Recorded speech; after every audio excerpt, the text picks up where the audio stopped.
Hi guys, Assalamualaikum warahmatullahi wabarakatuh. Today you will watch the fourth presentation, and we are from the fourth group. And today, luckily, I will not presenting it alone. The material title is the study of education and its relevance to language teaching. And today I will presenting with my friends. His name is Dafir Mustafa Itaki, and I will presenting the first part, and he will presenting the second part. And we do hope that you can get something from our presentation and you enjoy this video, and hopefully if you want to add something, you don't feel hesitate to ask it to us. Thank you, and Bismillahirrahmanirrahim. Let's begin. And the title today is the study of education and its relevance to language teaching. According to the report, that to know the history of the relationship between studies, education, and language teaching is very difficult to obtain it immediately when the field of professional studies such as medicine is applied to several other studies such as philosophy, psychology, or sociology as a short discipline. Therefore, language teaching theory leads to education is considered a multidisciplinary research. By treating it such, educational assumption in language teaching can be used clearly so that language teaching can be seen as a clearer teaching to do with other educational activities.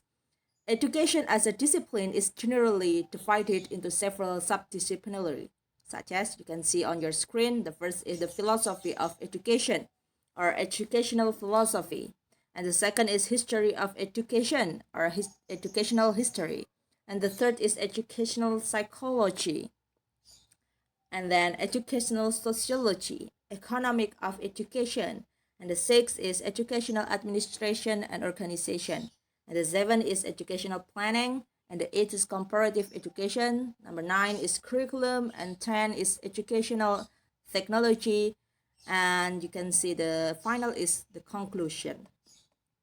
Shall we begin? And we will begin. The first is about the philosophy of education. A comprehensive view of education is offered by the philosophy of education. This is what is urgent about the role of philosophy that directly concern the actual issue of education and completion. In this view, the philosophy of education is supposed to deal with, and you can see on your screen there are a lot of things, but I only put little about it in my presentation, and you can open the book. It's Hans Erich Stern, The Fundamental Concept of Language Teaching, in the page 421. And the first is analysis of educational issue, and the second is clarification, and the third is tackling abstract educational question. So you have to, the philosophy of education is what is happening with education today. And the fourth is seeking general perspective on education. And the fifth is developing and employing strategies of cognition suited to educational inquiry. The sixth is dealing with higher order problem in education. And the seventh is solving intellectual puzzle that arise in educational inquiry. And the eighth is investigating the nature of conceptual thought relevant to education. And the ninth is studying educational language, and the 10 is analyzing and criticizing what is going on in other educational discipline, and the 11 is facilitating the work of other educational subdiscipline. So about the philosophy of education, we have to have the critical thinking about what's happening with our educational today and giving solution about the problem that's happened. And the first is conceptual analysis. What is a conceptual analysis? Language teaching theories share with other educational activities the use of such as theory, practice, education, training, drill, instruction, curriculum, and means, so that inside of educational analysis, you will meet a lot of things like theory, practice. Of course, we have to practice about the educational, and the training, drill, and you will mean instruction and curriculum. That's all about education. And sub B is question of value. on teaching language, you have to question, or you have to question yourself or either your student, what is the value? How important is it to learn other language? What is the purpose of learning other language as a second language? So that's a question value. And the next is the history of education. History of education actually begins in the Renaissance, first about some of the major European teachers and writers between the Renaissance and the 19th century who have had something to say on language. The growth of modern language led to the late 19th and early 20th century, leading to a change from classical form toward the expansion of history. Modernization is the key why language teaching happening today. And the third is, yep, educational psychology. So when you are teaching someone, you're teaching on student, you have to understand too the psychology of your student, where the student come from, the family background, the student previous school maybe. It's I believe it's already explained from the group before me, and we move on to educational psychology. So we cannot teach a language for long without coming face to face with social context. Sociology itself is the meaning of study of human behavior. So when you're teaching, you will meet a lot of new people and you will see their behavior, and you have to not only teaching, so you have also have to understand the behavior of your student, why they do this, why they do that. So education and sociology cannot be separated.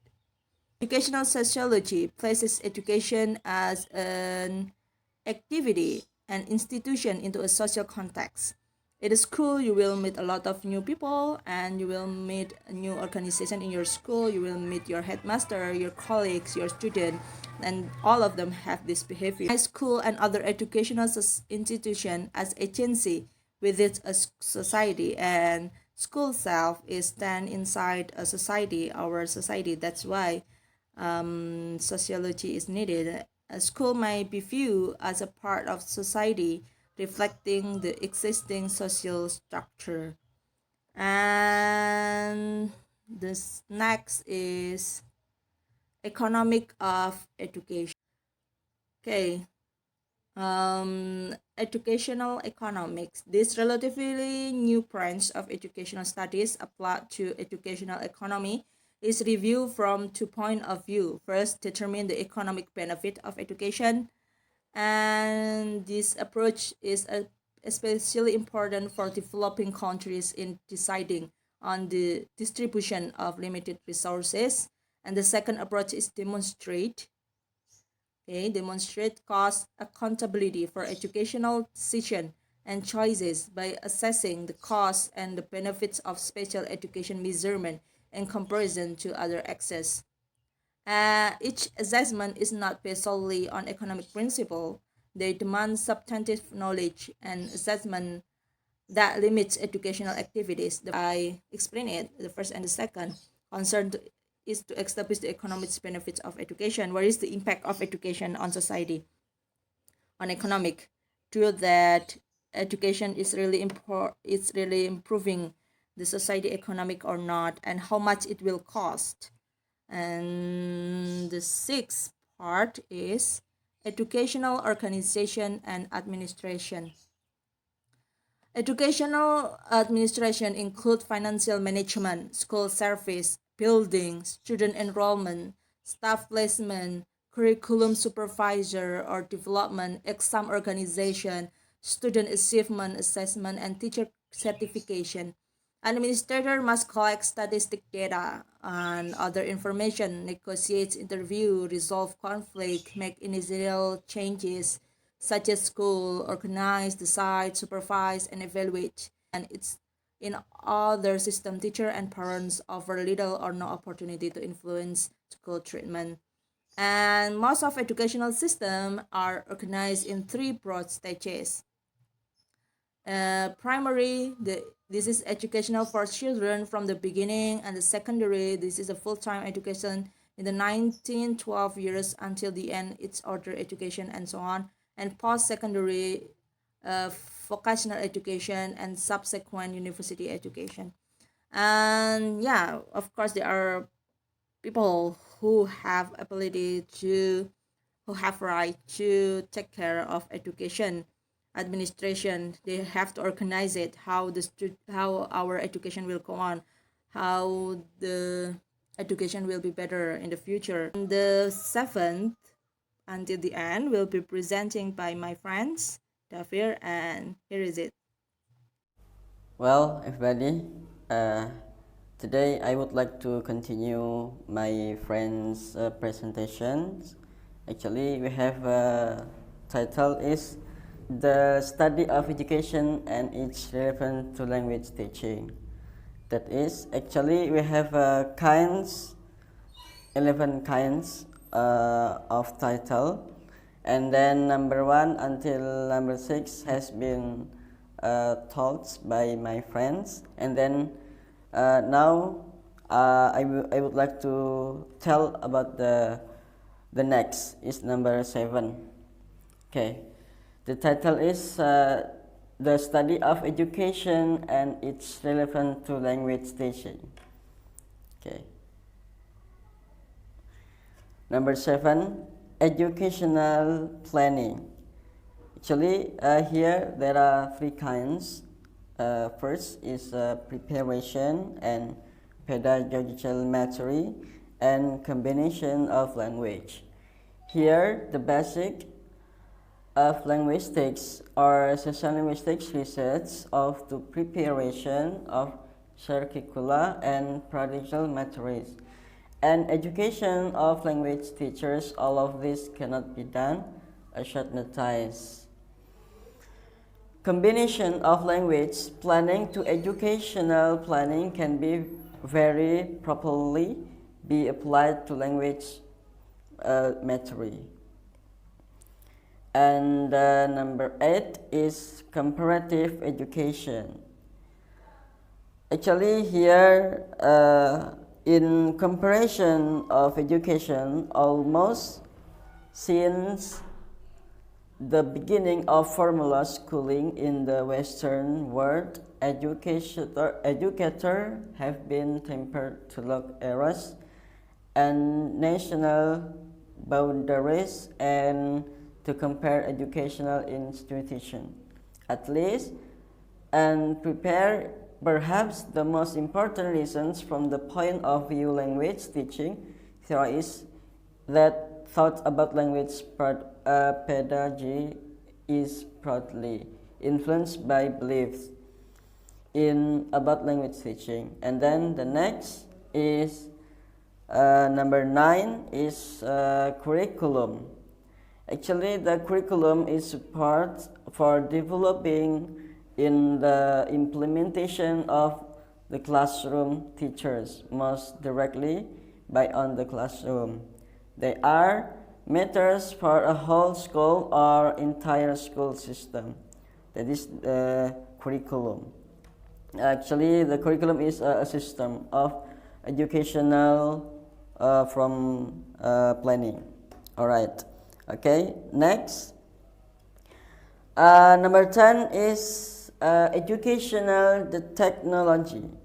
We have 2 kinds, and we use gadget and the development of a technology of interaction.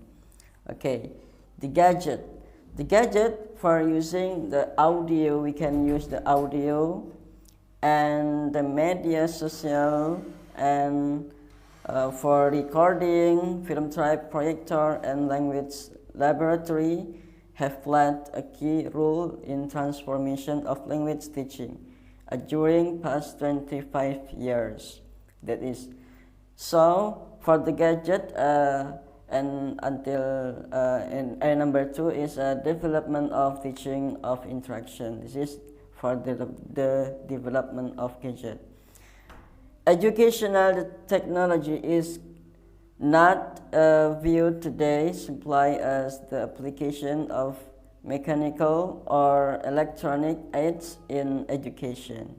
Media and others gadgets are of course recognized as an important parts of educational technology.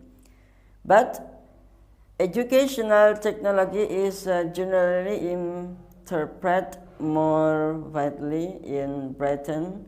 The National Council for Education Technology defines is the development application for evaluating the system. This is the educational of technology. And the last is conclusion. Both are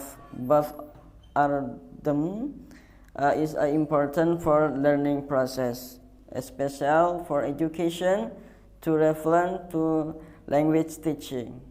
Okay, this is and then without education component language teaching theories would be isolated from other kindred educational activities and would be liable to become the victim or unexamined education believes internet without much understanding. Thank you for your watching this video. Wassalamualaikum warahmatullahi wabarakatuh.